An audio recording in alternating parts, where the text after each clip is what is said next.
نحمده ونصلي على رسوله الكريم أما بعد فأعوذ بالله من الشيطان الرجيم بسم الله الرحمن الرحيم رب اشرح لي صدري ويسر لي أمري واحلل عقدة من لساني يفقهوا قولي. ہماری آج کی گفتگو کا موضوع ہے فی حب الرسول، رسول اللہ صلی اللہ علیہ وسلم کی محبت. الحمدللہ ہم سب مسلمان ہیں، ہم سب اللہ سے محبت کرتے ہیں جو کہ سب سے زیادہ محبت کے لائق ہے. والذین آمنوا اشد حبا للہ. اس کے بعد ہم رسول اللہ صلی اللہ علیہ وسلم سے ہر چیز سے بڑھ کر محبت کرتے ہیں کیونکہ آپ کی محبت ایمان کا حصہ ہے. اس کے بعد ہم اپنے والدین سے محبت کرتے ہیں، اپنے عزیز و اقارب سے محبت کرتے ہیں، اور اپنی اولاد سے محبت کرتے ہیں. ہم دنیا کی اور بہت سی چیزوں سے محبت کرتے ہیں. یہ محبت کا جذبہ ہمارے اندر اللہ سبحانہ تعالیٰ نے رکھا ہے، اور یہ محبت انسان کے جذبات کا ایک حصہ ہے. محبت زندگی کو خوبصورت بنا دیتی ہے، محبت مشکلوں کو آسان کر دیتی ہے، محبت انسان سے بڑی بڑی قربانیاں کروا دیتی ہے. وہ کام جو عام حالات میں انسان کے لیے کرنا مشکل ہوتے ہیں وہ محبت میں بہت آسان ہوتے ہیں. اللہ سبحانہ تعالیٰ نے صرف ہمیں ہڈیوں اور گوشت پوست کا پتلا نہیں بنایا، ہمارے اندر لطیف جذبات رکھے. اور یہ اللہ کی نشانیوں میں سے ایک بہت بڑی نشانی ہے کہ انسان جو مٹی سے بنا اس کے اندر اللہ نے روح ڈالی اور پھر اس کو محبت کرنا سکھایا، اس کے اندر ایک دل رکھا، اس دل میں جذبات رکھے. عام طور پر انسان کسی چیز سے محبت کیوں کرتا ہے، کسی کو بھی اپریشیٹ کیوں کرتا ہے، کب کرتا ہے؟ انسان کسی بھی چیز سے اٹریکٹ کیوں ہوتا ہے، اس کی طرف بڑھتا کیوں؟ اس کی دو بنیادی وجوہات ہوتی ہیں. ایک تو اس کا قابل تعریف ہونا، اس کی صفات، اس کی خوبیاں، اس کے اندر پائی جانے والی کوالٹیز جو انسان کو اپنی طرف کھینچتی ہیں. اور دوسرے یہ کہ اس کی ذات سے کوئی فیض پہنچتا ہے، اس چیز سے ہمیں کوئی فائدہ حاصل ہوتا ہے. جو انسان زیادہ نفع مند ہوتا ہے، جو انسان کو زیادہ فائدہ پہنچاتا ہے، جو چیز انسان کو زیادہ فائدہ پہنچاتی ہے، انسان قدرتی طور پر اس کی طرف مائل ہوتا ہے، اس سے محبت کرتا ہے. اور اسی طرح اگر اس کے اندر کچھ خوبیاں ہوں تو بھی انسان اس کی طرف اٹریکٹ ہوتا ہے. ہم دیکھتے ہیں کہ رسول اللہ صلی اللہ علیہ وسلم کی ذات میں یہ دونوں چیزیں ہیں. آپ سب کے فائدے کے لیے، صرف مسلمانوں کے نہیں. وما ارسلناک الا رحمۃ للعالمین. نہیں بھیجا ہم نے آپ کو مگر تمام جہانوں کے لیے رحمت بنا کر. انسان تو انسانوں کے علاوہ جانور بھی اور ہمارا انوائرمنٹ بھی اور یہ تمام چیزیں، اور صرف ایک انسان کا جہان نہیں، جہانوں کے لیے رحمۃ للعالمین. مرسی پر مین کائنڈ عام طور پر کہا جاتا ہے، لیکن صرف مین کائنڈ نہیں بلکہ اینیملز اور یہ درخت اور پودے اور فضا اور ہوا، ان ساری چیزوں کے لیے بھی، جن اور انس، ان سب کے لیے آپ کا وجود، آپ کی ذات، آپ کا پیغام، آپ کا اخلاق، آپ کے طور طریقے ایک رحمت کا پیغام تھے. پھر دوسری بات یہ کہ آپ کے اندر جو بے پناہ کوالٹیز تھی، جو بے پناہ اخلاق تھا، جو زبردست تھا، اس کی تعریف تو خود اللہ سبحانہ تعالیٰ نے کی. وہ کسی انسان کی تعریف کا تو محتاج ہی نہیں. اور اللہ سبحانہ تعالیٰ کی بات سے بڑھ کر سچی بات اور کس کی ہو سکتی ہے؟ وَمَنْ أَصْدَقُ مِنَ اللَّهِ حَدِيثًا. اللہ سبحانہ تعالیٰ کی بات سب سے سچی بات ہے. مثلاً کوئی انسان آپ کی تعریف کرتا ہے، آپ خوش ہو جاتے ہیں، اور بعض اوقات وہ تعریف سچی بھی نہیں ہوتی، وہ صحیح بھی نہیں ہوتی، وہ صرف خوش آمد ہوتی، تو آپ اسی پر ہی خوش ہو جاتے ہیں، اور بعد میں آپ کو پتہ چلتا ہے وہ تو مجھے بیوقوف بنا رہا. تو انسانوں کی تعریف پر تو آپ اعتبار ہی نہیں کر سکتے. تو سب سے زیادہ قابل اعتبار تعریف کس کی ہے؟ اللہ سبحانہ تعالیٰ کی، جو انہوں نے اپنے حبیب محمد صلی اللہ علیہ وسلم کے لیے کی. اس سے بڑی شہادت، اس سے بڑا سرٹیفکیٹ کوئی ہے ہی نہیں. سورۃ القلم میں اللہ تعالیٰ فرماتے ہیں نون والقلم وما یسطرون ما انت بنعمت ربک بمجنون وان لک لاجرا غیر ممنون وانک لعلی خلق عظیم. نون، قسم ہے قلم کی اور جو وہ لکھ رہے ہیں. آپ اپنے رب کے فضل سے مجنون نہیں ہیں، لوگ آپ کو مجنون کہتے تھے نا، تو اللہ تعالیٰ نے گواہی دی کہ نہیں، آپ مجنون نہیں ہیں، لوگوں کے کہنے سے کچھ نہیں ہوتا. وَإِنَّ لَكَ لَأَجْرًا غَيْرَ مَمْنُونٍ، اور آپ کے لیے وہ اجر ہے یقینی طور پر کہ جس کا سلسلہ کبھی ختم ہونے والا ہی نہیں. اور اس کو بھی اگر آپ دیکھیں تو یہ کہ جو بھی ہمیں ہدایت پہنچی ہے قرآن میں سے، سنت میں سے، ساری کی ساری آپ ہی کے ذریعے پہنچی. آج امت کا کوئی بھی فرد کہیں بھی بیٹھا ہوا، چاہے افریقہ میں چاہے امریکہ میں، قرآن کا ایک حرف بھی پڑھتا ہے تو اس کا اجر نبی صلی اللہ علیہ وسلم کو جاتا ہے. ایک لامتناہی سلسلہ ہے اور ہر روز وہ اجر بڑھتا چلا جا رہا. اور پھر دوسری طرف ہم میں سے ہر شخص درود پڑھتا ہے. یعنی جب سے اللہ سبحانہ وتعالیٰ نے یہ درود سکھایا اور نبی صلی اللہ علیہ وسلم کے ذریعے ہم تک پہنچا اور ہم سب پڑھ رہے ہیں اور پڑھتے چلے جا رہے ہیں اور پڑھتے چلے جا رہے ہیں، یہ درود دراصل کیا ہے؟ آپ کے حق میں دعائے خیر ہے. تو یہ سب آپ کے درجات کو بلند کرنے کا ذریعہ ہے.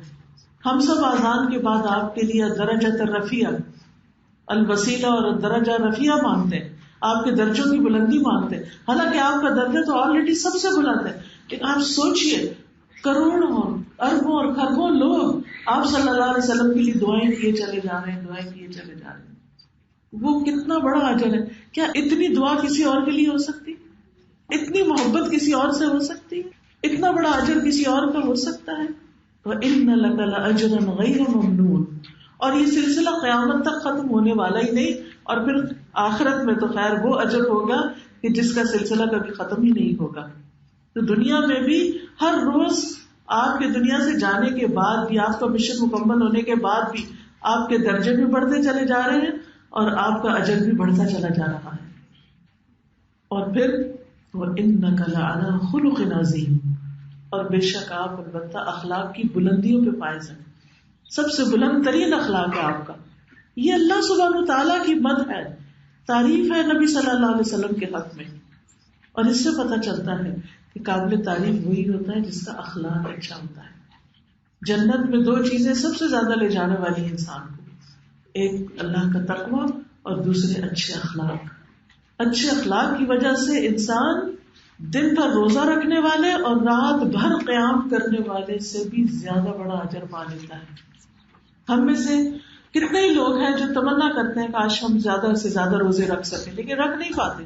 خواتین کی طور پہ کئی مجبوریاں جن کی وجہ سے چاہنے کے باوجود بھی وہ نہیں رکھ پاتی. راتوں کا قیام، تو اس میں بھی آپ دیکھیں بچوں کی پیدائش ہو، بچوں کو پالنا ہو، ان سب میں بھی قیام کتنا مشکل ہوتا ہے. اور بائی دا ٹائم عورتیں سارے پروسیس سے فارغ ہوتی ہیں تو خود اپنے گھٹنے لے کے بیٹھ جاتی ہیں، پھر اور زیادہ عبادت میں سجدے تک سے مشکل ہو جاتی ہے. سجدے میں نہیں جا سکتے تو وہ عبادت جو ہم کرنا چاہتے ہیں وہ کر ہی نہیں پاتے. لیکن ہاں، اس رات بھر کی عبادت اور دن بھر کے روزے سے بھی زیادہ اگر آپ کو کسی طریقے سے اجر پانا ہے تو وہ اخلاق کی بلندی، اخلاق، اچھا اخلاق. اور اچھا اخلاق کیسے پتہ چلتا ہے کہ کسی کا اخلاق اچھا ہے؟ اچھے اخلاق کو دیکھنا اور پرکھنا ہو اپنے اندر، دوسروں کے نہیں. ہم دوسروں کے لیے فوراً ججمنٹل ہو جاتے ہیں. اپنے اندر 4 چیزوں کو دیکھیے. 4 چیزیں ہمارے اخلاق کا آئینہ ہوتی ہے، اخلاق دکھاتی ہیں. سب سے پہلے ہمارا چہرہ. کسی کو دیکھ کر آپ کے دل پہ کیا بیتتی، وہ آپ کو کیسی نگاہوں سے دیکھتا ہے، وہ آپ کو کس طرح کی اسمائل دیتا ہے، وہ کتنے کھلے چہرے سے آپ کو ملتا ہے، اس سے اندازہ ہوتا ہے.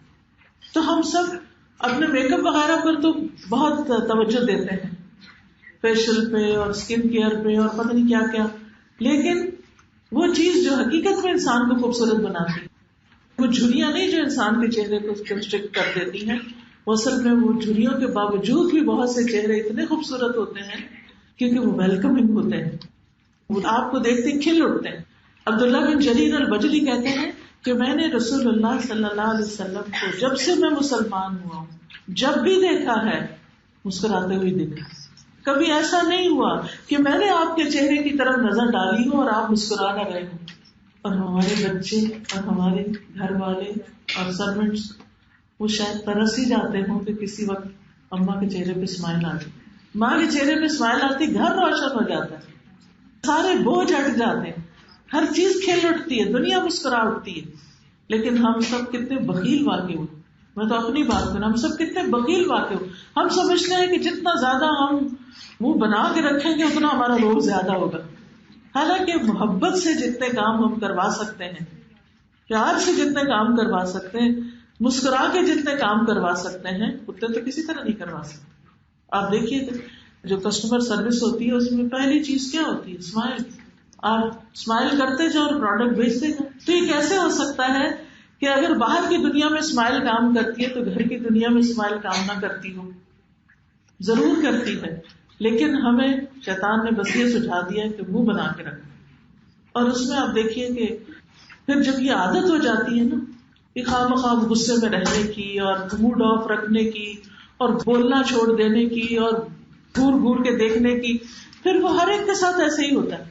پھر وہ چہرے کا مستقل ایک امپریشن ہی وہی بن جاتا ہے. اب مختلف لوگوں کو سوچتے ہیں تو آپ دیکھیں کہ ان کی مختلف تصویریں آپ کے سامنے آتی. ایک ہوتا ہے نا پکچر پرفیکٹ، آپ نے اسمائل دے کے تصویر کھنچوانی، وہ نہیں، وہ تو صرف پکچرز کے لیے لوگ اسمائل کرتے. کبھی آپ غور کریں جو لوگ تصویریں کھنچا رہے ہوتے ہیں، اور ہماری شادیاں تو اب رہ ہی صرف تصویریں کھنچوانے کا نام، لگتا ہے شادی میں اور کوئی کام ہی نہیں. یعنی مستقل طور پر ہم پہلے تیاری کرتے ہیں کہ زیادہ سے زیادہ خوبصورت لگے، اور جب لگنے لگ جاتے ہیں تو پھر مستقل طور پر تصویریں اترتی رہتی ہیں. باقی تعلق اور محبتیں اور بات چیت اور کسی کا حال پوچھنا اور وہ سب تو بہت پیچھے چلا گیا. خیر، تو آپ غور کریں گے کہ جب آپ کسی نے تصویر کھنچانی ہوتی ہے تو اس کو لازماً مسکرانا پڑتا ہے، اور وہ ایک مصنوعی قسم کی مسکراہٹ تھوڑی دیر کے لیے آتی ہے، اور جو ہی پکچر ٹک ہوتی ہے مسکراہٹ بھی ٹک ہو جاتی ہے، وہ بھی چلی جاتی ہے، ختم ہو جاتی ہے. اس کو مسکرانا نہیں کہتے. مسکراہٹ وہ ہوتی ہے اور حقیقی اور سچی مسکراہٹ ہوتی ہے جو اندر سے آتی ہے. تو نبی صلی اللہ علیہ وسلم کی نیچرل مسکراہٹ تھی، کیونکہ بار بار مصنوعی طور پر آپ اپنے اوپر وہ طاری نہیں کر سکتے. اس لیے نبی صلی اللہ علیہ وسلم اخلاق کے بلند ترین مرتبے پر فائز تھے، اور اس میں سب سے پہلے آپ کے چہرے کے تاثرات، آپ کے دیکھنے کا انداز، کیونکہ نگاہوں میں بھی ایک شفقت ہوتی ہے، ایک محبت ہوتی. دوسری چیز زبان. اخلاق کا اظہار زبان سے ہوتا ہے، الفاظ سے ہوتا ہے. آپ بولتے کیا ہیں، آپ کا ایکسپریشن کیا ہے، آپ کے الفاظ کا چناؤ کیا ہے. بعض اوقات آپ کے دل میں کچھ برا نہیں بھی ہوتا، لیکن آپ کے الفاظ ایسے ہوتے ہیں کہ وہ دوسرے کو چبھ جاتے ہیں. بعض لوگ لکھتے ہیں تو ایسا لگتا ہے کہ انتہائی روڈ ہے، بعض لوگ بولتے ہیں تو ایسا لگتا ہے کہ جیسے پتھر مار رہے ہیں. تو اس میں ہم سب کو دیکھنا چاہیے کہ ہم جب بولتے ہیں تو بولنے کا انداز کیا ہے، اس کو ہم اور دھیما کیسے کر سکتے. بات سمجھانی ہے نا، بات دوسرے کو بتانی ہے نا، تو بس آرام سے بھی بتا سکتے، چیخ چلا کے بھی بتا سکتے. تو وہ بات جو آرام سے ہو سکتی ہے اس میں چیخ چلا کے قوت صرف کرنے کی ضرورت کیا ہے. اور پھر اس قوت کے لیے مزید وٹامن کھانے پڑتے ہیں، کیونکہ ہم نے اپنی انرجی جو ہے وہ ایسی جگہوں پہ لگا دی جہاں لگانی نہیں چاہیے تھی. تو اس لیے اگر نبی صلی اللہ علیہ وسلم کا اخلاق آپ دیکھیں، یعنی بات یہاں سے چلی نا کہ آپ سے لوگ محبت کیوں کرتے تھے، اور ہمیں آپ سے محبت کیوں ہے؟ آپ کی خوبیوں کی وجہ سے، آپ کے اخلاق کی وجہ سے. اللہ سبحانہ و تعالیٰ محمد صلی اللہ علیہ وسلم سے محبت کیوں کرتے ہیں؟ آپ کے اخلاق کی وجہ سے، آپ کے اس صبر اور ٹالرنس اور برداشت اور تحمل کی وجہ سے جو آپ کا لوگوں کے ساتھ تھا، کہ لوگ آپ کو کیا کیا نہیں کہتے تھے. لیکن کیا کوئی تاریخ میں ایک ریکارڈ بھی ملتا ہے کہ آپ نے جواب میں کسی کو وہی لفظ دہرایا؟ لوگ آپ کو مجنون کہتے، کاہن کہتے، شاعر کہتے اور کیا کچھ کہتے، لیکن آپ نے واپس پلٹ کے کسی کو جواب نہیں دیا. لیکن ہم جب تک صرف جواب تو کیا، جواب کے اوپر مزید اتنا بلٹ اپ کر کے جب تک نہ کچھ کہے تو ہم سمجھتے ہیں ہم نے اپنا فرض پورا نہیں کیا، ہمارا دل ٹھنڈا نہیں ہوتا، اور اس پہ بھی نہیں ہوتا. پھر دوبارہ شروع ہو جاتا ہے، پھر اس کو بتاتے ہیں، اس کو بتاتے ہیں، اس کو بتاتے ہیں، اینڈ لیس گرجز، اینڈ لیس پریشانیاں. تو اس لیے بہت ضروری ہے کہ ہم سب اگر اپنے آپ کو امت محمد صلی اللہ علیہ وسلم میں سے سمجھتے ہیں، آپ سے محبت کا دعویٰ کرتے ہیں، تو پھر لازم ہے کہ ہم اپنے الفاظ پر غور کریں، ہم اپنی زبان کے استعمال پہ غور کریں، کیونکہ ہمارا اخلاق اسی سے ظاہر ہوتا ہے. تیسری چیز ہے ہمارے ہاتھ، ہاتھوں کی موومنٹ، یہ بھی اخلاق کا ایک حصہ ہے. اور اس میں صرف یہ نہیں کہ ہم اشارے کس طرح کرتے ہیں، ہماری باڈی لینگویج کیا ہے، کیونکہ ہاتھ بھی بولتے ہیں نا. تو آپ دیکھیں کہ عربی زبان میں یہ جو انگلی ہے نا اس کو سبابہ کہتے ہیں، یہ جو شہادت کی انگلی جس کو کہا جاتا ہے. تو جب وہ کسی کو تانا دیتے تھے یا گالی دیتے تھے تو ساتھ ساتھ انگلیوں سے اشارہ کرتے تھے. تو اس کا مطلب ہے کہ ہاتھ بھی بولتے ہیں، ایک زبان منہ میں ہے اور ایک زبان ہاتھوں کے اندر بھی ہے. تو جب ہم ہاتھوں کے اشارے کریں تو ان پر بھی ذرا کنٹرول کریں، ان پر بھی نظر رکھیں. بعض لوگ بولتے ہیں تو اسے مکے دکھا دکھا کے، یا اتنی شدت ہوتی ہے ان کی باڈی لینگویج کے اندر کہ دوسرے گھبرا اٹھتے ہیں. اور خاص طور پر اگر آپ معلم ہیں، اگر آپ مدرس ہیں، اگر آپ سکھانے والے ہیں، چاہے اپنے بچوں کو سکھانے والے ہیں، چاہے آپ باہر کسی کو سکھانے والے ہیں، آپ کے اندر ایک ٹھہراؤ اور ایک تحمل لازم ہے. یہاں سے آپ کے اخلاق کا پتہ چلے گا. تو نبی صلی اللہ علیہ وسلم خطبے میں بھی ایک انگلی سے زیادہ نہیں اوپر اٹھاتے، تو کوئی ہاتھ لہراتے نہیں تھے اور کوئی ایکٹنگ نہیں ہوتی تھی. اب آج کل تو بعض اسپیکر سارا وقت صرف گھومتے پھرتے رہتے اور باقاعدہ ایسا لگتا ہے جیسے کوئی اسٹیج شو ہو رہا ہے. یہ مصنون طریقہ نہیں ہے، یہ نبی صلی اللہ علیہ وسلم کا طریقہ نہیں ہے. تو خیر اور بھلائی اسی میں ہے جو نبی صلی اللہ علیہ وسلم کا طریقہ ہے، کیونکہ اللہ سبحانہ و تعالیٰ نے آپ کے اخلاق کی گواہی دی، اللہ سبحانہ و تعالیٰ نے آپ کے اخلاق کی تعریف کی. اللہ سبحانہ و تعالیٰ آپ کے طریقوں سے محبت کرتا ہے. تو اس لیے بہت ضروری ہے کہ ہم بھی آپ سے محبت کریں، اور اس محبت کا تقاضا یہ ہے کہ ہم آپ کے اخلاق کو اپنائیں. اچھا، ہاتھ دینے کی علامت بھی ہے کہ آپ کا ہاتھ کھلا کتنا ہے اور آپ کا ہاتھ تنگ کتنا ہے، آپ کتنا دینے والے. تو اچھا اخلاق صرف مسکرانا اور صرف اچھی بات کرنا نہیں، وہ بھی بہت ہے، لیکن اس کے ساتھ ساتھ آپ دینے والے کیا ہیں. تو بہترین اخلاق والا وہ ہوتا ہے جو دائیں اور بائیں اور آگے اور پیچھے دے رہا ہوتا ہے، دے رہا ہوتا ہے، دے رہا ہوتا ہے. یعنی سخاوت جو ہے وہ اچھے اخلاق کی علامت ہے. اور چوتھی چیز جو ہے وہ آپ کے پاؤں یا آپ کی چال ڈھال ہے کہ ہم چلتے کیسے. آپ ایک باوقار انداز میں چلتے ہیں تو دور سے کوئی آپ کو آتا ہوا دیکھ کر سکون میں ہوتا ہے کہ کوئی اچھا انسان آ رہا ہے.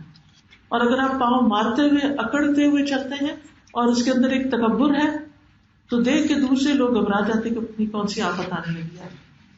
قرآن مجید میں اللہ سبحانہ وتعالیٰ اپنے پسندیدہ بندوں کی صفت کیا بیان کرتا ہے؟ وَعِبَادُ الرَّحْمَنِ الَّذِينَ يَمْشُونَ عَلَى الْأَرْضِ هَوْنًا وَإِذَا خَاطَبَهُمُ الْجَاهِلُونَ قَالُوا سَلَامًا. اور رحمان کے بندے تو وہ ہوتے ہیں کہ وہ زمین پر آہستہ چال چلتے ہیں.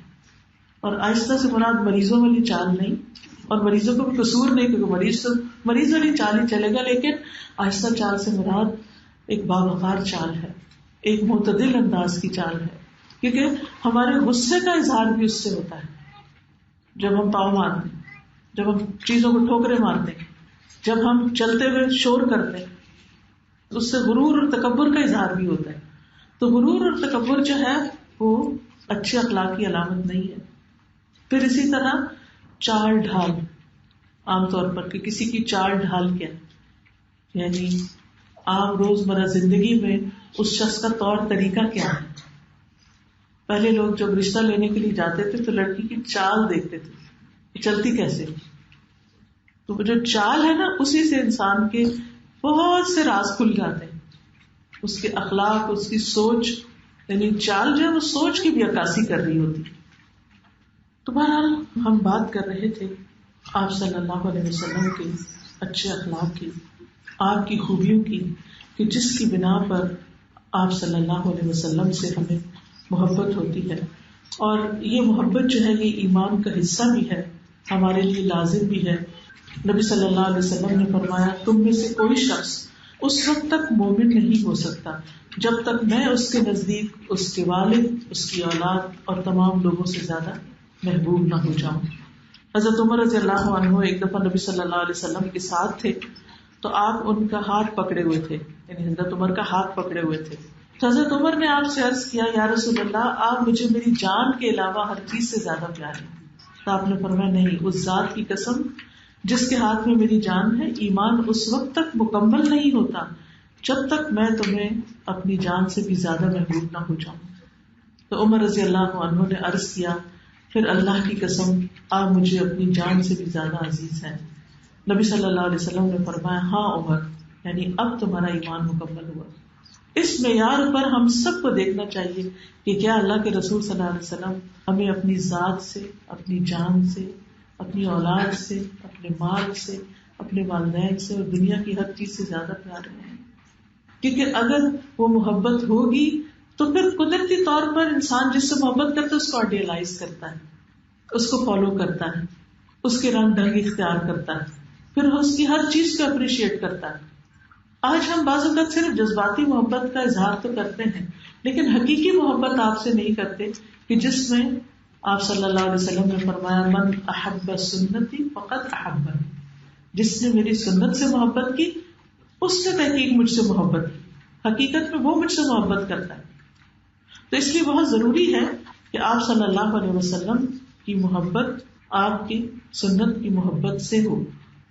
آپ سے محبت کا فائدہ کیا ہے؟ آپ سے محبت کا فائدہ یہ کہ انسان کے ایمان میں ایک حلاوت آ جاتی ہے، ایک مٹھاس آتی ہے، دل کا ایک قرار آتا ہے، ایک سکون ہوتا ہے. آپ دیکھیں کہ جس چیز سے، جس انسان سے آپ محبت کرتے ہیں، آپ تھکے ہوئے بھی ہوں، آپ پریشان حال ہوں، جو ہی آپ کو اس کا خیال آئے گا، آپ اس کو دیکھیں گے تو آپ کے اندر ایک خوشی پیدا ہو جائے گی. مثلا ایک ماں کی حیثیت سے آپ سارا دن کام کاج کر کر کے تھکتے ہیں، جو ہی بچہ سو کے اٹھتا ہے آپ اسے اٹھاتے ہیں، گلے سے لگاتے ہیں، تو کیا ہوتا ہے؟ ایک دم آپ کی ساری تھکاوٹ چلی جاتی ہے، آپ کے دل کے اندر سے بھوک سی اٹھتی ہے. تو محبت جو ہے وہ انسان کی ساری تکلیفوں کو دور کر دیتی ہے، انسان کو زندگی کے اندر ایک خوشی عطا کرتی ہے. اگر آپ محمد صلی اللہ علیہ وسلم سے صحیح معنوں میں محبت کرتے ہوں گے تو اس سے آپ کے اندر ایک خوشی کی کیفیت پیدا ہوگی. یہ جو آج کی دنیا میں ڈپریشن اور افسردگی اور ذہنی بیماریاں اور دل کی پریشانیاں اور زندگی میں کوئی خوشی کا نہ ہونا ہے، اس کی بنیادی وجہ یہ ہے کہ ہمارے اندر ایمان کی مٹھاس نہیں ہے. یہ مٹھاس جب آ جاتی ہے، یہ حلاوت جب آ جاتی ہے تو بڑے بڑے مشکل کام آسان ہو جاتے ہیں. پھر نبی صلی اللہ علیہ وسلم کے ساتھ رہنے اور ساتھ پانے کا ذریعہ ہے یہ محبت. ابو ذر کہتے ہیں میں نے عرض کی یا رسول اللہ صلی اللہ علیہ وسلم، ایک آدمی کسی قوم سے محبت کرتا ہے لیکن ان کے اعمال کرنے کی قدرت نہیں رکھتا تو اس کا کیا حکم ہے؟ آپ نے فرمایا اے ابو ذر تم اس کے ساتھ ہوگے جس سے تم محبت کرتے ہو. میں نے کہا میں اللہ اور اس کے رسول سے محبت کرتا ہوں. آپ نے فرمایا اے ابو ذر تم اس کے ساتھ ہوگے جس سے تم محبت کرتے ہو. تو نبی صلی اللہ علیہ وسلم سے محبت کا دوسرا فائدہ کیا ہے کہ آپ کا ساتھ نصیب ہوگا.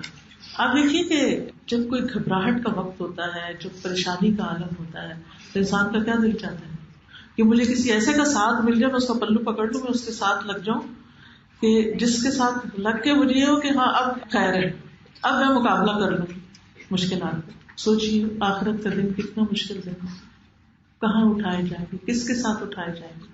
اگر محمد صلی اللہ علیہ وسلم سے محبت کرتے ہوں گے تو آپ کے ساتھ اٹھائے جائیں گے، آپ کے قریب ہوں گے. آپ نے فرمایا قیامت کے دن تم میں سب سے زیادہ میری مجلس کے قریب وہ لوگ ہوں گے جو محبت کرتے ہیں اور محبت کیے جاتے ہیں، جو عاجزی اختیار کرنے والے ہیں، المتقون اکنافا. تو آپ صلی اللہ علیہ وسلم کے قریب اگر ہم ہونا چاہتے ہیں، آپ کے ساتھ اٹھائے جانا چاہتے ہیں، تو چاہے ہمارے اعمال کم بھی ہوں لیکن اگر ہماری محبت اسٹرانگ ہے تو یہ قیامت کے دن فائدہ دے گی. پھر اسی طرح حضرت عائشہ کہتی ہے کہ ایک آدمی نبی صلی اللہ علیہ وسلم کے پاس آیا، کہنے لگا اللہ کے رسول صلی اللہ علیہ وسلم آپ مجھے میری جان سے بھی زیادہ پیارے ہیں. دیکھیے کس کس طرح صحابہ اپنی محبتوں کا اظہار کرتے ہیں. ہم نے کبھی اکیلے میں بیٹھ کے کہا اللہ کے رسول آپ مجھے اپنی جان سے بھی زیادہ پیارے ہیں؟ کیا آپ کی سیرت پڑھ رہے ہوں، آپ کے اخلاق کے بارے میں پڑھ رہے ہوں، آپ کی کسی بھی چیز کے بارے میں جان رہے ہوں، آپ کے ٹالرنس، آپ کے معاملات، آپ کا لوگوں کے ساتھ جو صبر و برداشت کا رویہ تھا، ان سب کو پڑھ کے کبھی ہمیں یہ خیال آیا کہ ہمارا دل پکار اٹھے کہ ہم اللہ کے رسول صلی اللہ علیہ وسلم سے محبت کرتے ہیں؟ بہرحال ہوا یہ کہ وہ کہتے ہیں کہ آپ مجھے اپنے گھر والوں سے بھی زیادہ پیارے ہیں، آپ مجھے میرے بیٹے سے بھی زیادہ پیارے ہیں. دیکھیے آپ مجھے میری جان سے زیادہ پیارے ہیں. آپ کے سامنے بیٹھ کے کہیں آپ مجھے اپنے گھر والوں سے زیادہ پیارے ہیں، آپ مجھے اپنے بیٹے سے زیادہ پیارے ہیں.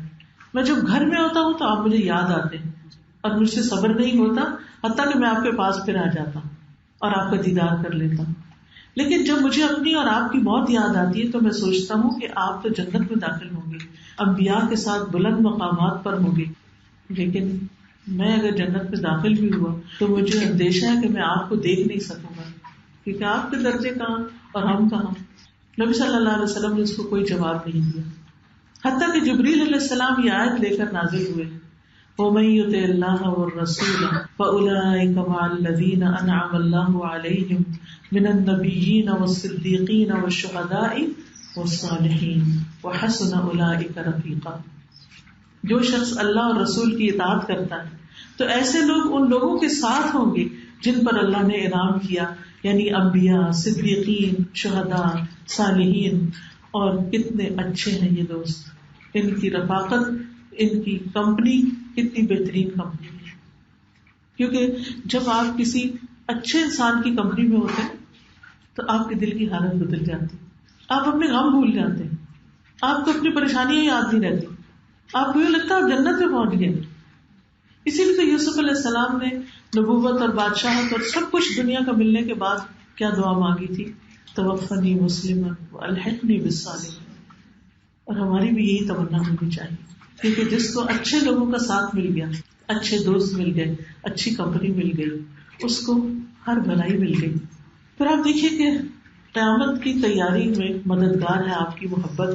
ایک شخص نے رسول اللہ صلی اللہ علیہ وسلم کی خدمت میں حاضر ہو کر عرض کیا، اے اللہ کے رسول، قیامت کب آئے گی؟ آپ نے فرمایا، تم نے قیامت کے لیے کیا تیاری کر رکھی؟ اس نے عرض کیا، اللہ اور اس کے رسول کی محبت. بس میرے پاس تو یہ ہے. آپ نے فرمایا، بے شک تم انہیں کے ساتھ ہو کہ جن سے تم محبت کرتے ہو. کیونکہ پھر یہ ہو نہیں سکتا کہ جس سے انسان محبت کرتا ہو اس کے طریقوں پہ نہ چلے، اس کی بات نہ مانے. یہ تو نہیں ہو سکتا نا کہ آپ کہیں مجھے آپ سے محبت ہے اور پھر اگر آپ اس کو کوئی کام کہیں تو وہ کہیں یہ تو میں نہیں کر سکتا. نہیں، جس سے محبت ہوتی ہے اس کے لیے تو انسان الٹی بازی بھی لگا لیتا ہے. آپ صلی اللہ علیہ وسلم سے ہم اس لیے محبت کریں. آپ بے پناہ بلند اخلاق کے مالک تھے، رحمت للعالمین تھے. آپ سب کی فکر کرتے تھے، انسانوں کی اتنی فکر کہ لعلک باخع نفسک علی آثارہم ان لم یؤمنوا بہذا الحدیث اسفا، کہ شاید آپ اپنی جان گھلا ڈالیں گے ان کے پیچھے کہ اگر یہ اس بات پر ایمان نہ لائیں. آج ہمارے اندر تمام انسانیت کے لیے کتنا درد ہے، کتنی محبت ہے، کتنا احساس ہے کہ اگر یہ ایمان نہ لائے تو ان کا کیا بنے گا، اور اس کے لیے ہم کتنا تڑپتے ہیں اور ہم کتنی کوشش کرتے ہیں اور ہم اس کے لیے کیا قربانی کرنے کو تیار ہیں. پھر اسی طرح آپ اپنی امت سے بھی محبت کرتے تھے، ہر نماز میں امت کے لیے دعائیں کرتے تھے. پھر اسی طرح آپ صلی اللہ علیہ وسلم نے فرمایا، میں نے اپنے رب سے 3 چیزیں مانگی، مجھے 2 عطا کر دی گئی، ایک چیز سے مجھے روک دیا گیا. میں نے اپنے رب سے مانگا کہ میری امت کو قحط سالی سے ہلاک نہ کرنا، تو اللہ نے مجھے عطا کر دیا. کہاں بیٹھ کر، کس وقت اپنی امت کے لیے کیا دعا کریں کہ ان کو بھوک کا عذاب نہ آئے، قحط نہ آئے ان پر. فرمایا، میں نے مانگا کہ میری امت کو غرق نہ کیا جائے جیسے قوم نوح کو غرق کیا گیا تھا. میری یہ دعا بھی قبول کر لی گئی. میں نے سوال کیا کہ یہ آپس میں ایک دوسرے سے نہ لڑے، یہ دعا قبول نہیں ہوئی. اور آپ صلی اللہ علیہ وسلم نے کتنی خوبصورت دعائیں اپنی امت کے لیے کی. ہم اپنے لیے، اپنے بچوں کے لیے کیا ایسی کوئی دعائیں کرتے؟ ہمیں تو دعا کرنے بھی نہیں آتی. پھر اسی طرح رسول اللہ صلی اللہ علیہ وسلم فرماتے ہیں کہ مجھ سے کہا گیا کہ آپ مانگیں، کوئی دعا کریں، کیونکہ ہر نبی نے مانگا ہے، لیکن میں نے اپنا سوال قیامت تک کے لیے پوسٹ پون کر دیا، مؤخر کر دیا، جو تم لوگوں کے لیے ہوگا اور لا الہ الا اللہ کی گواہی دینے والے ہر شخص کے لیے ہوگا کہ ان کی میں سفارش کر سکوں. اسی لیے بہت سے لوگ جو اپنے برے اعمال کی وجہ سے جہنم میں چلے بھی جائیں گے تو وہاں سے بھی آپ کی شفاعت کی وجہ سے نکال لیے جائیں گے. پھر اسی طرح آپ صلی اللہ علیہ وسلم چونکہ بہترین صفات کے مالک تھے، اس وجہ سے بھی آپ سے محبت ہم سب خود بخود کرنے لگے. جو ہی آپ کی کوئی کوالٹی پڑھتے ہیں، کوئی آپ کی خوبی کے بارے میں جانتے ہیں تو آپ سے محبت ہوتی ہے. اب دیکھیے کیا خوبیاں ہیں آپ کی. عبداللہ ابن عمرو ابن العاص بیان کرتے ہیں کہ یہ آیت جو قرآن میں ہے، یا ایھا النبی انا ارسلناک شاہدا ومبشرا ونذیرا، اے نبی بے شک ہم نے آپ کو گواہی دینے والا، خوشخبری دینے والا اور ڈرانے والا بنا کر بھیجا. اور اللہ تعالیٰ نے تورات میں بھی آپ کے بارے میں یہ فرمایا، اے نبی بے شک ہم نے آپ کو گواہی دینے والا، بشارت دینے والا اور ان پڑھوں یعنی عربوں کی حفاظت کرنے والا بنا کر بھیجا. آپ میرے بندے اور میرے رسول ہیں، میں نے آپ کا نام متوکل رکھا ہے. آپ نہ تو بدخو ہیں، نہ سخت دل ہیں، نہ بازاروں میں شور کرنے والے ہیں، نہ برائی کا بدلہ برائی سے دیتے ہیں بلکہ معافی اور درگزر سے کام لیتے ہیں. یہ تھا آپ کا اخلاق، یہ تھی آپ کی عادات، معافی اور درگزر، دوسرے کی غلطی کو چھوڑ دینا، معاف کر دینا، ٹالرنس، برداشت. برداشت کے بغیر معاف نہیں کیا جا سکتا، برداشت کے بغیر درگزر نہیں ہوتی، برداشت کے بغیر، ٹالرنس کے بغیر برائی کا بدلہ اچھائی سے نہیں دیا جا سکتا. اگر آپ کسی کی ایک بات برداشت نہیں کر سکتے، اگر آپ کسی کی ایک لک برداشت نہیں کر سکتے، اگر آپ کسی کی کوئی ایک چھوٹی سی حرکت برداشت نہیں کر سکتے، تو اخلاق کیسے اچھا ہو سکتا ہے؟ کہاں سے آپ اچھے انسان ہو سکتے ہیں؟ اور یہ جو برداشت ہے یہ صبر کے ساتھ آتی ہے. صبر آتا ہے تو پھر انسان برداشت کرنے لگتا ہے. اگر کسی نے آپ کو کچھ کہہ ہی دیا تو کیا ہوا؟ اگر آپ اپنے اندر مضبوط ہیں تو کسی کی بات آپ پہ اثر ہی نہیں کرے گی، اور اگر آپ کچے ہیں، آپ کمزور ہیں، تو چھوٹی چھوٹی باتیں آپ کو بادر کریں گی. تو آپ دیکھیے کہ برداشت جب انسان کے اندر ہوتی ہے نا تو بڑی بڑی باتیں، بڑی بڑی مشکلیں، بڑی بڑی چیزیں بہت ہلکی ہو جاتی ہیں. اور اگر یہ ٹالرنس آپ کے اندر نہیں تو چھوٹی چیزیں بھی بہت بڑی لگتی ہیں. اب مثال کے طور پر جب آپ تھکے ہوئے ہوتے ہیں تو آپ کی ساری انرجی لو ہو رہی ہوتی، تو چھوٹی سی چیز بھی آپ کو پہاڑ جتنی لگتی، ذرا سی چیز آپ کو ٹچ کر جائے تو آپ اس کا اتنا شدید ریاکشن دکھاتے ہیں. کوئی چھوٹی سی بات بچہ کر دے، بڑا کر دے، آپ ایک دم پھٹ پڑتے ہیں. لیکن جب آپ کے اندر برداشت ہوتی ہے، جب آپ کے اندر ایک سکون ہوتا ہے، تو کوئی بڑی سے بڑی بات بھی کہہ جائے تو آپ مسکرا کے ٹال دیتے ہیں. نبی صلی اللہ علیہ وسلم کس طرح لوگوں کی بڑی بڑی باتوں کا جواب صرف مسکراہٹ سے دیتے. اور سب سے بڑی بات اور سب سے پہلی اور سب سے اہم چیز جو ہے یہ برداشت. اور یہ برداشت اور یہ معاملہ جو ہے ہمیں سب سے پہلے اپنے گھر کے اندر پیدا کرنا ہے. گھر والوں کو برداشت کریں، شوہر کی غلطیوں کو برداشت کریں، اس کی باتوں کو برداشت کریں. اگر اس کے اندر کوئی بری عادت ہے برداشت کر لیں، فوری ریئیکٹ نہ کیا کریں، اور اوور ریئیکٹ نہ کیا کریں، بہت زیادہ ریئیکٹ نہ کیا کریں، چھوٹی سی بات پر بہت لمبا لیکچر نہ دیا کریں. یہ ہے برداشت. وہ سی باتیں سن کے کہتی جی ٹھیک ہے، اوکے، یس سر، معاملہ وہیں ختم ہو جائے گا. لیکن جب ہم جو بات ہوتی ہے وہ اس کے ساتھ پچھلا بھی پیکج ملا لیتے ہیں تو اور ہیوی ہو جاتا ہے. پھر وہ کچھ بدگمانیوں سے بھی کام لینا شروع کرتے ہیں، اس کے نتیجے میں مشکلات اور بڑھ جاتی ہیں. اور شیطان کا تو ہر دم کام میں وسوسے ڈالتے رہنا، کوئی نہ کوئی خوف آپ کے اندر پیدا کیے رکھنا، جس کے نتیجے وہ خوف پہلے سے ہوتا ہے، ذرا سی اس کو ہوا لگتی ہے تو چنگاری بڑک اٹھتی. ابو عبداللہ الجدلی کہتے ہیں میں نے عائشہ رضی اللہ عنہا سے کہا کہ رسول اللہ صلی اللہ علیہ وسلم کا اپنے گھر والوں کے ساتھ اخلاق کیسا تھا. انہوں نے بتایا کہ وہ تمام لوگوں میں سب سے زیادہ اچھے اخلاق کے تھے. آپ کوئی بےہودہ یا فحش گفتگو نہیں کرتے، کوئی گالی گلوچ نہیں، کوئی تان و تشنیع نہیں، کوئی ایسی چیز نہیں کہ جس سے دوسرے کا دل ٹوٹے. اور نہ بازاروں میں شور کرتے تھے، نہ برائی کا بدلہ برائی سے دیتے بلکہ معاف کر دیتے، درگزر کر دیتے. پھر گھر والوں سے محبت کا اظہار، وہ کب آخری دفعہ تھی جب آپ نے اپنے بچے کسی سے کہا کہ بیٹا میں تم سے بہت محبت کرتی ہوں، یا آپ اپنے شوہر سے کہا، یا آپ نے اپنے بہن بھائیوں میں سے کسی سے کہا. ہم محبت کرتے بھی ہیں تو اس کا اظہار نہیں کرتے. تو محبت کا اظہار بڑا ضروری ہوتا ہے. دوسروں کو ایشورنس اور ری ایشورنس چاہیے ہوتی ہے. ایک دفعہ آپ نے کہہ لیا اب سال گزر گیا تو وہ انتظار نہ کرے اینیورسری کا، بلکہ وقتاً فوقتاً یقین دہانی کراتے رہیں. جب یقین دہانی کراتے رہیں گے تو وہ ایک اعتماد بحال ہوگا، اور جب اعتماد بحال ہوگا نا تو آپ کسی وقت غصے میں کچھ کہہ بھی دیں گے تو دوسرا کہیں نہیں محبت بہت کرتی ہے، ویسے ہی بس کسی وقت تھکی ہوئی ہوتی ہے تو اس طرح کی بات کرتا ہے. پھر وہ آپ کی انٹالرنس بھی برداشت کر لیں گے تھوڑی سی. لیکن جب وہ ٹرسٹ نہیں ہوتا نا، جو محبت نہیں ہوتی، جو بانڈنگ نہیں ہوتی، جو کنیکشن نہیں ہوتا، جب تعلق نہیں ہوتا، جب بدگمانیاں ہوتی ہیں، تو آپ کے دن بھر کی محنت اور تھکاوٹ اور کاموں میں کھپنا بھی ان کو نظر نہیں آتا، وہ بھی نظر نہیں آتا. تو اس میں آپ دیکھیے نبی صلی اللہ علیہ وسلم کا طرز عمل تھا، وہ کیا تھا.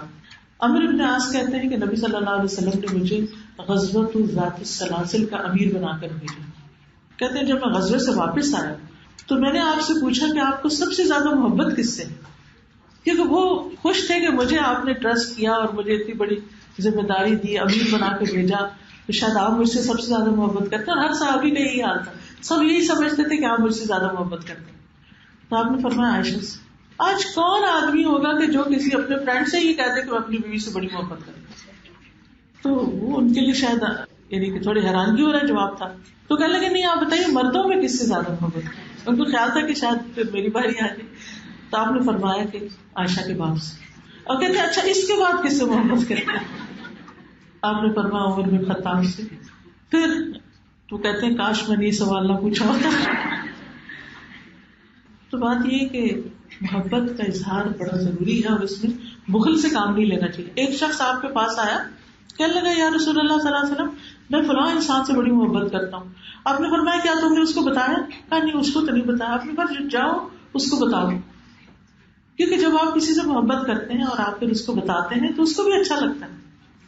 اور آج لوگوں کے ذہنی مسائل کی ایک وجہ کیا ہے کہ ان کو اس بات کی پریشانی ہوتی ہے کہ ہمیں کوئی اچھا نہیں سمجھتا. لو سیلف اسٹیم کا شکار ہو جاتے ہیں کہ کوئی ہمیں پوچھتا نہیں, کوئی ہمیں عزت نہیں دیتا, کوئی ہماری ویلیو نہیں, اولاد بھی نہیں پوچھتی, ساری زندگی میں نے ان کے پیچھے لگا دی. تو یہ چیزیں انسان کو بار بار غمگین کرتی ہیں, یہ دکھی کرتی ہیں. تو ان دکھوں کا علاج اسی میں ہے کہ ایک دوسرے کے ساتھ نہ صرف یہ کہ دل میں محبت رکھیں بلکہ زبان سے بھی اظہار کریں. اور صرف زبان سے اظہار نہیں, عمل سے بھی. حضرت عائشہ کہتی ہے کہ میں حیض کی حالت میں ہوتی تھی, پانی پیتی تو نبی صلی اللہ علیہ وسلم کو وہ برتن دیتی, آپ اس برتن میں اسی جگہ سے منہ رکھ کے پانی پیتے جہاں سے میں نے پیا. کیونکہ کچھ لوگوں کے نزدیک حالت حیض میں عورت اچھوت ہو جاتی تو اس کو تو گھر سے بھی باہر کر دیتے تھے یا بالکل ایک ایریا میں ریسٹرکٹڈ کر دیتے. تو کہتی ہے کہ میں اس حالت میں ہڈی سے گوشت کھاتی, اتارتی اور وہ ہڈی میں نبی صلی اللہ علیہ وسلم کو پکڑا دیتی, آپ اسی جگہ سے اس کو چوس لیتے. تو یہ عملی اظہار ہے. پھر گھر میں کام کاج کے تعلق, کیونکہ صرف باتوں سے محبت ثابت نہیں ہوا کرتی. جب تک کسی کی مشکل میں کام نہ آئے, جب تک کسی کی کیئر نہ کرے. آپ صلی اللہ علیہ وسلم صرف زبان سے نہیں کہتے تھے مجھے عائشہ سے محبت ہے, صرف وہ آپ کے جھوٹا پانی پی کر ہی صرف محبت کا اظہار نہیں کرتے تھے, بلکہ گھر کے کام کاج میں آپ کی مدد کیا کرتے تھے. یہ محبت کے رشتوں کو بڑھانے والی بات ہوتی ہے. اسود کہتے ہیں میں نے عائشہ رضی اللہ عنہا سے پوچھا نبی صلی اللہ علیہ وسلم اپنے گھر میں کیا کیا کرتے تھے؟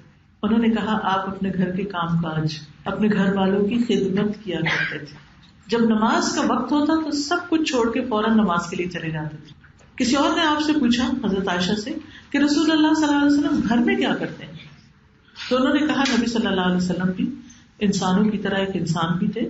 وہ اپنے کپڑوں کو صاف کر لیتے, اپنی بکری کا دودھ دو لیتے, اپنے کام خود کرتے. ایک اور جگہ پر تسمے کی بات آتی ہے, ڈول سینے کی بات آتی ہے, بکری کا دودھ نکالنے کی بات آتی ہے. یعنی گھر کے کاموں میں یہ چھوٹے چھوٹے کام جو تھے وہ آپ ساتھ مل کے کر لیتے. اور اس میں آپ دیکھیے کہ ساتھ مل کے جب کوئی کام کیا جاتا ہے تو اس میں کتنی محبت بھی بڑھتی ہے, کتنی خوشی, اور وہ کام بھی کتنا آسان ہو جاتا ہے, بجائے اس کے کہ ایک شخص بیٹھ جائے اور باقی سب خدمت پہ بھاگتے دوڑتے رہیں. پھر اسی طرح گھر والے جو کھانا دیتے اس کو خوشی سے کھا لیتے تھے, کھانے میں عیب نہیں نکالتے تھے. پھر بیویوں میں انصاف کرنے والے تھے, ان کو باقاعدہ وقت دیا کرتے تھے, ان کا ہر طرح سے خیال کرتے تھے, جائز فرمائشیں پوری کر دیتے تھے. جابر بن عبداللہ کہتے ہیں رسول اللہ صلی اللہ علیہ وسلم نرم دل آدمی تھے. جب بھی آپ سے حضرت عائشہ کسی چیز کی فرمائش کرتی تھی تو آپ اسے پورا کر دیتی. پھر اسی طرح مشہور واقعہ تو آپ سب کو پتا ہوگا کہ جب حضرت عائشہ کے ساتھ دوڑ لگائی آپ نے اور اس میں حضرت عائشہ جیت گئی, پھر ایک دفعہ اور دوڑ لگائی تو آپ صلی اللہ علیہ وسلم جیت گئے اور کہنے لگے عائشہ وہ اس دن کا بدلہ ہے. بچوں کے ساتھ بہترین اخلاق سے پیش آتے, بہت رحم دلی اور ہمدردی اور محبت کے ساتھ پیار سے ان کے نام لیتے, ان کو اپنے ساتھ لگاتے, ان کے سر پہ ہاتھ پھیرتے, ان کو دعائیں دیتے, اپنی نواسی کو کندھے پہ چڑھا کے نماز لیڈ کرتے, بچوں کو زبان نکال کر خوش کرتے, ان کے ساتھ اسی طرح کی دل لگی کرتے, ان پہ پانی پھینکتے, ان کے جذبات کا خیال رکھتے, ان کو تسلی دیتے. پھر اسی طرح خادموں کے ساتھ, سروٹس کے ساتھ بہت خوبصورت معاملہ کرتے, پیار سے کام کرواتے, پیار سے سرزنش کرتے. حضرت انس کہتے ہیں کہ رسول اللہ صلی اللہ علیہ وسلم انہوں نے 10 سال نبی صلی اللہ علیہ وسلم کی خدمت کی. کہتے ہیں کہ آپ لوگوں میں سب سے بڑھ کر عمدہ اخلاق والے تھے. آپ نے ایک دن مجھے کسی کام کے لیے بھیجا تو میں نے کہا اللہ کی قسم میں نہیں جاؤں گا. ہم سمجھتے ہیں کہ نبی صلی اللہ علیہ وسلم کے آگے کون انکار کر سکتا ہے, کیونکہ وہ بچے ہی تھے تو انہوں نے کہا کہ میں نہیں جاؤں گا کام. تو کہتے ہیں حالانکہ میں دل میں سوچ رہا تھا کہ میں چلا جاؤں گا. تو کہتے ہیں کہ میں گھر سے نکل گیا, بچوں کے پاس سے گزرا, بچے بازار میں کھیل رہے تھے تو میں نے بھی کھیلنا شروع کر دیا. آخر بچے تھے. تو تھوڑی دیر میں کہتے ہیں میں نے دیکھا تو پیچھے سے میری گدی کسی نے پکڑی, میں دیکھا تو نبی صلی اللہ علیہ وسلم کھڑے تھے, میں نے دیکھا تو آپ میری طرف دیکھ کے ہنس رہے تھے. اچھا میں ہمیشہ سوچتی ہوں اگر اس جگہ میں ہوتی تو کیا کرتی, بچے کو کوئی کام کہہ کے بھیجے وہ کھیل میں لگ جائے, پھر دیکھیں اس کی شامت کیسی آتی ہے. لیکن سنت کیا ہے, آپ صلی اللہ علیہ وسلم فرمائے انیس جہاں میں نے جانے کا کہا وہاں چلے جاؤ. تو میں نے کہا جی یا رسول اللہ میں جا رہا ہوں. تو بھی پیار سے بات مانی, جھگڑا ہی ختم ہو. ہم جب ایک پس کریٹ کر دیتے ہیں تو وہ کام تو وہی رہ جاتا ہے, ہم واپس میں ٹکرانا شروع کر دیتے ہیں, جس سے پھر اپنا بھی موڈ آف ہو جاتا ہے اور بچے کا بھی دل ٹوٹ جاتا ہے. پھر اسی طرح بچوں کو کرٹیسائز نہیں کرتے تھے, عیب نہیں نکالتے تھے. حضرت انس کہتے ہیں کہ میں نے 9 سال نبی صلی اللہ علیہ وسلم کی خدمت کی, مجھے نہیں یاد کہ کبھی آپ نے کسی کام پر مجھ سے کہا ہو کہ تم نے ایسا کیوں کیا اور ایسا کیوں نہیں کیا. کبھی کوئی تنقید کی ہی نہیں, کوئی عیب نکالا ہی نہیں. پھر وہ کیسے نہ آپ سے محبت کرتے. یہ تنقید اور عیب اور کرٹیسزم اور یہ چیزیں محبتیں ختم کر دیتی. کسی کو مذاق اڑانا اور کسی کو ڈانٹ ڈپٹ کرنا, اس سے دلوں سے عزت چلی جاتی. حضرت انس ہی کہتے ہیں کہ اگر آپ نے مجھے کسی کام کا حکم دیا اور مجھ سے ڈیلے ہو گیا, کبھی نہ بھی کر سکا, تو آپ نے کبھی ملامت ہی نہیں کی. اپنے اہل خانہ میں سے اگر کوئی شخص مجھے ڈانٹتا بھی ہوتا نا, بعض اوقات خواتین بیچ میں بول پڑتی, 2 لوگوں کا معاملہ ہوتا تو 2 لوگ سمجھانا شروع کر دیتے, تو آپ صلی اللہ علیہ وسلم فرماتے نہیں چھوڑ دو, اگر تقدیر میں ہوتا تو ہو جاتا ہی تھا. بلا وجہ روک ٹوک نہیں, مار پیٹ تو سوال ہی پیدا نہیں ہوتا. پھر اسی طرح آپ کے خادم بھی آپ کے ساتھ جنت میں رہنے کی خواہش رکھتے تھے. ربیہ بن کعب اسلمی جو تھے وہ آپ کے لیے وضو کا پانی لاتے تھے رات کے وقت. تو آپ ان سے پوچھا کرتے تھے تمہیں کچھ چاہیے تو بتاؤ. تو کہتے مجھے جنت میں بھی آپ کا ساتھ چاہیے. تو آپ نے فرمایا کچھ اور؟ کہا نہیں بس یہی. تو آپ نے ان سے پوچھا کہ تمہارے دل میں یہ خیال کیسے آیا, یعنی تم نے اتنی بڑی چیز مانگی, یہ خیال کیسے ہے؟ تو اس سے بھی اندازہ لگایا کہ صحابہ کس طرح آخرت اورینٹڈ تھے, کہ یہاں جو بھی مانگا لیا وہ تو ختم ہو جائے گا, اصل تو باقی رہنے والی وہ چیز ہے. تو پھر آپ نے فرمایا کہ تم سجدوں کی کثرت سے میری مدد کرو. پھر اسی طرح آپ کمزوروں کے ساتھ بڑے مہربان تھے, ان کی حاجتیں پوری کرتے, بہترین انداز میں اصلاح کرتے, اذیتوں پر صبر و تحمل سے کام لیتے. انس بن مالک کہتے ہیں کہ میں رسول اللہ صلی اللہ علیہ وسلم کے ساتھ چل رہا تھا. آپ کے جسم پر نجران کی بنی ہوئی موٹے حاشیے کی چادر تھی, یعنی موٹی سی پٹی لگی ہوئی تھی. تو اتنے میں ایک دیہاتی آیا, اس نے چادر پکڑی اور وہ کھینچ دی آپ کی گردن کے پاس. اتنی زور سے کھینچی کہ وہ آپ کے موٹے کے اوپر نشان پڑ گئے, کیونکہ وہ پٹی لگی ہوئی تھی نا اوپر, تو کھینچ گئی. تو اس نے کہا اے محمد مجھے اس مال میں سے دینے کا حکم دیجیے جو آپ کے پاس اللہ کا مال ہے. بہت روڈ انداز میں بولا. آپ اس کی طرف متوجہ ہوئے, مسکرائے اور حکم دیا کہ اس کو مال دیا جائے. سبحان اللہ, یعنی ایک شخص اتنی بدتمیزی سے پیش آ رہا اور آپ اس کو بھی دیکھ کے مسکرا دیں اور اس کو بھی مال دیں. اس کو کہتے ہیں ٹالرنس, کہ جو آپ کے ساتھ اچھا نہ کرے آپ اس کے ساتھ اچھا کریں. پھر اسی طرح صرف مسلمانوں کے ساتھ, صرف اپنوں کے ساتھ, صرف رشتہ داروں کے ساتھ, سب کے ساتھ, یعنی صرف مسلمس کے ساتھ ہی آپ کا برتاؤ اچھا نہیں ہوتا تھا, سب کے ساتھ اچھا ہوتا تھا, نان مسلمس کے ساتھ بھی. اچھا ہم بعض اوقات اچھے ہوتے ہیں نا, تو صرف اپنوں کے ساتھ جن کو ہم جان پہچان کرتے ہیں, کسی پارٹی میں جائیں گے, کسی دعوت میں جائیں گے, کسی شادی میں جائیں گے, تو کس کو سلام کریں گے؟ جس کو ہم جانتے ہیں. سب کو نہیں کرتے, اس میں بھی بخل برتتے ہیں. بعض اوقات پوری مجلس میں لوگ بیٹھے, نام لے کے 2-4 کو سلام کرتے, نہیں, سب کو سلام کرنا چاہیے. پھر اسی طرح آپ صلی اللہ علیہ وسلم نے کس طرح لوگوں کے دل جیتے. موسیٰ بن انس کہتے ہیں کہ رسول اللہ صلی اللہ علیہ وسلم سے اسلام لانے پر جو بھی چیز طلب کی جاتی وہ آپ عطا فرما دیتے. ایک شخص آپ کے پاس آیا اور آپ صلی اللہ علیہ وسلم نے 2 پہاڑوں کے درمیان پوری وادی جو بکریوں کی بھری ہوئی تھی اس کو دے دی. وہ صرف اتنا تھا کہ وہ آیا اور دیکھ کے حیران ہو گئے, واہ اتنی بکریاں آپ کو ملی غنیمت میں. تو آپ نے فرمایا تم لے جاؤ. وہ شخص اپنی قوم کی طرف واپس کیا اور کہنے لگا میری قوم مسلمان ہو جاؤ. محمد صلی اللہ علیہ وسلم اتنا دیتے ہیں کہ فقر و فاقہ کا اندیشہ ہی نہیں رکھتے. وہی دینے والے, یہ ہے بہترین اخلاق, جس کی وجہ سے فوج در فوج لوگ مسلمان ہوئے. آج ہمارا مال کہاں جا رہا ہے؟ صرف اپنی ذاتی خوشیوں پر. سب سے زیادہ ہم کب اسپینڈنگ کرتے ہیں, کس چیز پر اپنی زندگی میں, کس موقع پر؟ شادیوں پر یا پھر ہالیڈیز پر.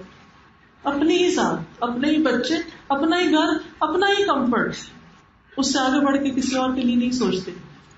اور نبی صلی اللہ علیہ وسلم نے اپنے گھر والوں کو کیا دیا تھا اور کتنا دیا تھا اور باقی کہاں خرچ ہوتا. یہ سینکڑوں بکریاں ایک نان مسلم کو دے رہے ہیں آپ. وہ کیوں نہ اسلام سے محبت کرے؟ آج لوگ اسلام سے، مسلمانوں سے محبت کیوں نہیں کرتے؟ کیونکہ اگر وہ ایسی کنٹریز میں جاتے بھی ہیں، رہتے بھی ہیں، تو ان کی نیت لالچ کیا ہوتی ہے کہ وہاں کی ویلفیئر حاصل کر لیں، وہاں سے فائدے اٹھا لیں، دینے والے نہیں لینے والے بن جائیں. پھر اسی طرح آپ صلی اللہ علیہ وسلم بہت پیار سے اصلاح کیا کرتے تھے. ابو محذورہ جو تھے ابھی مسلمان نہیں ہوئے تھے، اور آپ صلی اللہ علیہ وسلم جا رہے تھے تو راستے میں دیکھا کہ وہ اذان کا مذاق اڑا رہے ہیں. یعنی اذان کے پیچھے آواز بڑی خوبصورت چند بچوں کے ساتھ. تو آپ نے انہیں بلایا، ڈر گئے، لیکن آپ صلی اللہ علیہ وسلم نے کہا اچھا تم دوبارہ اذان دو. انہوں نے اذان دی اور پھر پیار سے ان کو مکہ کا مؤذن مقرر کر دیا. یعنی بجائے اس کے کہ ڈانٹ ٹپٹ کرتے اور ان کو ناراض ہوتے. اور پھر آپ نے ایک چاندی کی تھیلی بھی ان کو عطا کی. تھوڑی دیر پہلے وہ مذاق کر رہے تھے لیکن آپ نے اس کو اگنور کر دیا. یہ ہوتی ہے ٹالرنس. کیونکہ آپ کو برا بھلا کہہ رہا ہے یا کوئی آپ کو کچھ کر رہا ہے تو سمجھے کچھ نہیں بولا، اگنور کر دیا اور اس سے اس طرح معاملہ کریں جیسے آپ جانتے ہیں. اور ہم اس کو یاد ہے تم نے فلاں موقع مجھے کیا کہا تھا. اور تو کسی کو نہیں، شوہر کو تو پتہ نہیں کتنی لمبی داستانیں سناتی ہیں. شادی کے پہلے دن یہ ہوا تھا، پھر پہلے ہفتے یہ ہوا تھا، پھر پہلے مہینے یہ ہوا تھا، پہلے سال یہ ہوا تھا، پھر فلاں نے تمہارے رشتے دار نے. وہ قصور بھی جو اس کے اپنے ہیں، اس کے رشتے داروں کے، وہ بھی اس کے ذمہ، وہ بھی اس کو سنانے ہیں. لیکن نبی صلی اللہ علیہ وسلم اس طرح ظاہر کرتے تھے جیسے انہیں پتہ ہی نہ ہو کہ کچھ ہو. یہ ہوتی ہے گریٹنس. آپ کو پتا ہے کہ یہ شخص آپ کو اچھا نہیں سمجھتا. یہ یاد رکھیے بات. جب پتا ہو اور پکا پتا ہو، رشتے داروں میں سے، دوستوں میں پکا پتا ہو یہ شخص آپ کو اچھا نہیں سمجھتا، آپ اس کو رتی بھر ظاہر نہ کرائیں کہ مجھے پتا ہے کہ تم مجھے اچھا نہیں سمجھتا. آپ اس سے اسی طرح ملیں جیسے آپ کسی بہت اچھے انسان سے مل رہے ہیں. پھر اس کا نتیجہ دیکھیں کیا ہوتا ہے. اس کے دل کا گرج، اس کی نفرت، اس کی غلط فہمی دور ہو جائے گی. ادفع بالتی ہی احسن فاذا الذی بینک وبینہ عداوۃ کأنہ ولی حمیم. گہرا دوست بن جائے، وہ دل سے محبت کرنے لگے گا آپ سے، کیونکہ دل تو اللہ کے ہاتھ ہے. لیکن کوئی ہم سے ذرا سا کھچے ہم اس سے کہیں زیادہ کھچ جاتے ہیں. یہ نہیں ہونا چاہیے. گھروں میں عام طور پہ لڑائی جھگڑے اور پھر طلاقوں تک نوبت کیوں پہنچ جاتی؟ اسی وجہ سے. یہ چھوٹی سی بات ہوتی ہے ہم اس کو اتنا بڑا بنا دیتے ہیں اور پھر اس کو چھوڑتے نہیں جیسے وہ بہت عزیز چیز ہو کہ جس کو ہاتھ سے نہیں جانے دیتے، معاف نہیں کرنا، درگزر نہیں. پھر وہ جب پکڑے رکھتے ہیں تو وہ بوجھ بنتا چلا جاتا ہے اور وہ دل کا بوجھ بھی اور ہر چیز پر اثر انداز ہونے لگتا ہے. اسی طرح ابو ہریرہ کہتے ہیں کہ نبی صلی اللہ علیہ وسلم نے نجد کی طرف کچھ سوار بھیجے تو قبیلہ بنو حنیفہ سے ایک شخص کو گرفتار کر لائے جس کو ثمامہ بن اسال کہا جاتا ہے. صحابہ نے اسے مسجد نبی کے ستونوں میں سے ایک ستون سے باندھ دیا. نبی صلی اللہ علیہ وسلم اس کے پاس تشریف لائے. پوچھا ثمامہ بتاؤ تمہارے پاس کیا ہے؟ اس نے کہا محمد میرے پاس خیر ہے صلی اللہ علیہ وسلم. اگر آپ مجھے مار دیں گے تو ایسے شخص کو ماریں گے جو خونی، یعنی خون کا بدلہ لیا جائے. احسان کریں گے تو ایک شکر گزار پہ احسان کریں. مال چاہتے ہیں تو جتنا چاہیں طلب کریں، یعنی اپنے آپ کو چھڑانے کے لیے دو. تو آپ نے اس کو اس کے حال پہ چھوڑ دیا. دوسرے دن پھر آپ نے یہ سوال کیا، اس نے پھر وہی جواب دیا. تیسرے دن پھر آپ نے اس سے یہ پوچھا، اس نے وہی جواب دیا اور آپ نے فرمایا ثمامہ کو چھوڑ دو. نہ مال مانگا اور نہ ہی کوئی اور چیز. حالانکہ وہ سردار تھا اور آپ اس سے انتقام لیتے تو لوگوں کے دل میں ڈر بیٹھ جاتا کہ سردار مارا گیا تو پیچھے ہماری کیا ہوگا تھا. لیکن آپ صلی اللہ علیہ وسلم نے اس کو آزاد کر دیا. قریب ہی گئے، جا کے غسل کیا، واپس آئے، کہنے لگے اشہد ان لا الہ الا اللہ اشہد ان محمد رسول اللہ. اور جب سردار مسلمان ہوا پوری قوم مسلمان ہوئی. کہنے لگے اے محمد صلی اللہ علیہ وسلم، اللہ کی قسم روئے زمین پر کوئی چہرہ آپ کے چہرے سے زیادہ میرے لیے برا نہ تھا، لیکن آج آپ کے چہرے سے زیادہ کوئی چہرہ میرے لیے محبوب نہیں. اللہ کی قسم کوئی دین آپ کے دین سے زیادہ مجھے برا نہیں لگتا تھا اور آج آپ کا دین مجھے سب سے زیادہ پسند ہے. اللہ کی قسم کوئی شہر آپ کے شہر سے زیادہ برا نہیں لگتا تھا اور آج آپ کا شہر مجھے ہر شہر سے زیادہ محبوب ہے. یہ کیسے ہوا؟ یہ کیسے دل بدلے؟ یہ محبت سے بدلے، یہ اخلاق سے بدلے، یہ ٹالرنس سے بدلے، یہ برداشت سے بدلے. پھر اسی طرح آپ سب کے ساتھ احسان کرتے، دشمنوں کے لیے بھی سراپا رحمت ہوتی. آپ سے عرض کیا گیا اللہ کے رسول مشرکوں کے خلاف بد دعا کریں. آپ نے فرمایا مجھے لعنت کرنے والا بنا کے نہیں بھیجا گیا، مجھے تو رحمت بنا کے بھیجا گیا ہے. ان کی بد اخلاقی پر آسان طریقے سے جواب دیتے. تکلیف دینے والوں سے بدلہ نہیں لیتے تھے. جان کے دشمنوں کے ساتھ بھی احسان کیا. مکہ فتح ہوا تو سب کو معاف کر دیا سوائے چند ایک کے. رسول اللہ صلی اللہ علیہ وسلم جب ہجرت کر رہے تھے تو سراقہ آپ کے پیچھے لگا, پھر وہ پکڑا گیا لیکن آپ نے اس کو بھی چھوڑ دیا. پھر اسی طرح حیوانات نباتات سے بھی محبت کرتے تھے. جمعے کے خطبے کے لیے ایک درخت کے تنے پر آپ خطبہ دیا کرتے تھے. پھر آپ نے ایک لکڑی کا ممبر بنوایا. جب آپ نے وہ تنا چھوڑا تو جس جمعے آپ نے نئے ممبر پہ کھڑے ہو کر خطبہ دینا چاہا تو اس تنے سے اس طرح رونے کی آواز ہے جیسے بچے کی آہوں کی آواز ہوتی. آپ صلی اللہ علیہ وسلم اس کے پاس گئے اور اس پلپٹ کو, جو کھجور کا ایک تنا تھا, اس کو حل کیا تو اس نے رونا چھوڑ دیا. نبی صلی اللہ علیہ وسلم اپنے ممبر کو چھوڑ کے, اپنے خطبے کو چھوڑ کے, کھجور کا تنا تھا صرف, لیکن اس کا بھی اتنا احساس, تو کہاں یہ کہ ہمارے پاس روتے ہوئے انسان اور ہمارا دل نہ پسیجے. پھر پرندوں کے جذبات کا خیال رکھتے تھے. ایک موقع پہ صحابہ نے کچھ چڑیاں پکڑ لی, ان کے بچوں کو پکڑ لیا تو وہ چڑیاں آ کے پڑپڑانے لگی. تو آپ نے فرمایا کہ کس نے ان بچوں کو پریشان کیا ہے, ان کو چھوڑ دو. اسی طرح جانوروں کے حقوق, ایک اونٹ آ کے آپ کے پاس بیٹھ گیا, بلبلانے لگا. آپ نے اس سے مالک کو بلایا اور اسے کہا اس کے اوپر ضرورت سے زیادہ بوجھ نہیں ڈالو. تو یہ ہے آپ صلی اللہ علیہ وسلم کے اخلاق, جن کی بنا پر آپ سے محبت کرنی چاہیے, آپ کا اتباع کرنا چاہیے, آپ کی سنتوں کی پیروی کرنی چاہیے, آپ کا اخلاق اپنانا چاہیے, آپ کی عزت اور توقیر کرنی چاہیے, آپ کے دین کا, آپ کی ذات کا دفاع کرنا چاہیے, آپ کی خاطر, آپ کے مشن کی خاطر اپنا جان مال قربان کرنا چاہیے, آپ کی سیرت پر چلنا چاہیے. ہر معاملے میں آپ کی بات کو دوسروں کی بات سے اوپر رکھنا چاہیے اور کسی بھی بات میں آپ کی مخالفت نہیں کرنی چاہیے. چھوٹی چھوٹی چیزوں میں بھی آپ کا انداز اختیار کرنا چاہیے. اگر محبت رکھتے ہیں تو کثرت سے درود بھیجنا چاہیے, کیونکہ نبی صلی اللہ علیہ وسلم پر کثرت سے درود بھیجنا یہ آپ سے محبت کی علامت ہے. اور ساری دعائیں کافی ہو جاتی ہیں, یعنی اگر آپ بہت ساری دعائیں نہ بھی مانگے اور صرف درود شریف پڑھتے رہیں, ساری ضروریات پوری ہو جائیں گی. پھر اسی طرح آپ سے ملاقات کا شوق رکھنا چاہیے, لیکن آپ کی محبت میں غلوب نہیں کرنا چاہیے کہ آپ کو نعوذ باللہ اللہ تعالیٰ کے برابر قرار دیں. اور پھر آپ صلی اللہ علیہ وسلم بھی ہم سے محبت کرتے ہیں. آپ اپنے صحابہ سے بھی محبت کرتے تھے اور آپ کے بعد آنے والی امت میں جو لوگ ہیں ان سے بھی آپ محبت کرتے تھے. رسول اللہ صلی اللہ علیہ وسلم نے فرمایا, میں پسند کرتا ہوں کہ میں اپنے بھائیوں سے مل پاتا. تو صحابہ نے عرض کیا کہ ہم آپ کے بھائی نے. آپ نے فرمایا تم میرے صحابہ ہو, میرے بھائی وہ لوگ ہیں جو میرے بعد مجھ پہ ایمان لائیں گے, یعنی میری دنیا سے جانے کے بعد, لیکن مجھے دیکھ نہ سکیں گے. تو آپ ان سے ملنے کی خواہش ظاہر کر رہے ہیں, کتنی دور دور تک محبت ہے. اور آپ صلی اللہ علیہ وسلم نے ایسے لوگوں کو 3 مرتبہ خوشخبری سنائی ہے کہ جنہوں نے آپ کو نہیں دیکھا پھر بھی آپ پر ایمان لائے. اور ایک اور مرتبہ 7 دفعہ ان کے لیے فرمایا, طوبی لمن لم یرنی وآمن بی, خوشخبری ہے اس کے لیے جس نے مجھے دیکھا نہیں لیکن مجھ پر ایمان لایا. تو اللہ سبحانہ وتعالیٰ سے دعا ہے کہ اللہ تعالیٰ ہمیں آپ صلی اللہ علیہ وسلم کی سچی محبت عطا کرے اور ہمارے اخلاق اچھے ہو جائیں, کیونکہ اخلاق سے انسان کی دنیا بھی سنور جاتی ہے اور آخرت بھی سمجھ جائے گی انشاءاللہ. وآخر دعوانا ان الحمد للہ رب العالمین. سبحانک اللہم وبحمدک, اشہد ان لا الہ الا انت, استغفرک واتوب الیک. السلام علیکم ورحمۃ اللہ وبرکاتہ.